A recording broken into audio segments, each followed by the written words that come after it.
দুদক সব কাজ পারে না। সেবার বিনিময়ে দুর্নীতির আশ্রয় হয়তো ভবিষ্যতে কমে আসবে।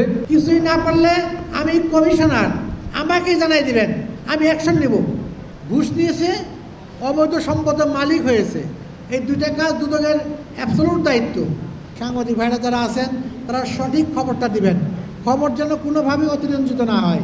আপনাদের নিরাপত্তা দেওয়ার দায়িত্ব এই কমিশনের। আইনের পরিপন্থী কোনো কাজ কেউ কখনো করুক আমাদের রাষ্ট্র চায় না।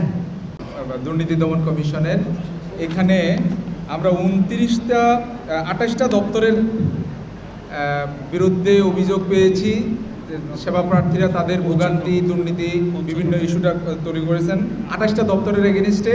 আর একজন হলো জ্ঞাত আয় বহির্ভূত সম্পদ অর্জনের অভিযোগ তার বিরুদ্ধে এখানে পাওয়া গেছে। টোটাল 55টা অভিযোগ পাওয়া গেছে। আপনারা দেখেছেন যে আমাদের দুদকের কমিশনার স্যার এবং মহাপরিচালক মহোদয় দুজনেই যে কিছু অভিযোগ তদন্তে নিয়েছেন। কয়টি? 5টি দুদক এটি তাদের কমিশনে তুলবে এবং সেখানে যাচাই বাছাই করে দুদক যদি এটি হয় তাহলে দুদক তদন্ত করে মামলার দিকে যাবে। আর 50টি এখানে তাৎক্ষণিক বিভিন্ন ডিপার্টমেন্টকে বলে দেওয়া হয়েছে এবং সংশ্লিষ্ট দপ্তরের প্রধানগণ এখানে রয়েছেন। আপনারা দেখেছেন যে আমার দপ্তরেরও কয়েকটি অভিযোগ রয়েছে এবং আমরা যারা সেবা প্রার্থী তাদেরকে বলেছি যে এটা কখন সমাধান করা হবে। কাউকে 1 সপ্তাহ সময় দেওয়া হয়েছে, কাউকে 3 দিনের সময় দেওয়া হয়েছে, কাউকে 2 দিনের এবং কাউকে আজকের কথাও বলা হয়েছে। সুতরাং দুদকের এই গণশুনানি অত্যন্ত সফল এবং সার্থক হয়েছে এবং এটি সেবা প্রার্থী মানুষের জন্য আমরা আশা করছি যে ভবিষ্যতে সরকারি দপ্তরগুলো অত্যন্ত সতর্ক থাকবে যে সেবা প্রার্থী মানুষের সেবা প্রদানের ক্ষেত্রে এবং দুর্নীতির ক্ষেত্রেও যারা মানুষকে সেবা দিয়ে থাকেন যে সেবার বিনিময়ে দুর্নীতির আশ্রয় হয়তো ভবিষ্যতে কমে আসবে। এই জন্য আমরা দুদককে আন্তরিক ধন্যবাদ এবং কৃতজ্ঞতা জানাচ্ছি। একমাত্র ওয়ালটন এসি দিচ্ছে 1 বছরের রিপ্লেসমেন্ট গ্যারান্টি এবং কম্প্রেসারের 10 বছরের গ্যারান্টি।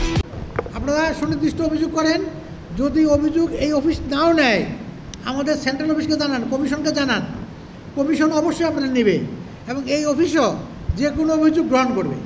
শুধু এই অফিস একটু আপত্তি করবে আপনাদেরকে, যেটা দুদকের তফসিলভুক্ত না সেটা নেবে না। দুদক সব কাজ পারে না, থানার কাজ দুদক করে না, সিআইডি কাজ দুদক করে না। দুদকের তফসিলভুক্ত যেগুলো আইনে পাশ হওয়া সেগুলো শুধু করে। যেমন ঘুষ নিয়েছে, অবৈধ সম্পদের মালিক হয়েছে, এই দুইটা কাজ দুদকের অ্যাবসলিউট দায়িত্ব। হসপিটাল নিয়ে একটা কমন সমস্যা সারা দেশে। হসপিটালরা ব্যবসায়িক কারণে হসপিটালটাকে প্রাইভেট সংস্থা বানিয়ে ফেলছে। হসপিটাল যেন সরকারি সংস্থা হয়, এটা প্রাইভেট সংস্থা না হয়। অন্যান্য সকল অফিস 9টা 5টা অফিস করে, ওই বেতনে দিন যায়। ডাক্তার সাহেবরা 9টা 5টা অফিস করার পরেও অনেক প্রাইভেট প্র্যাকটিস করতে পারে। তারপরে তাদের কেন অভাব পড়ে?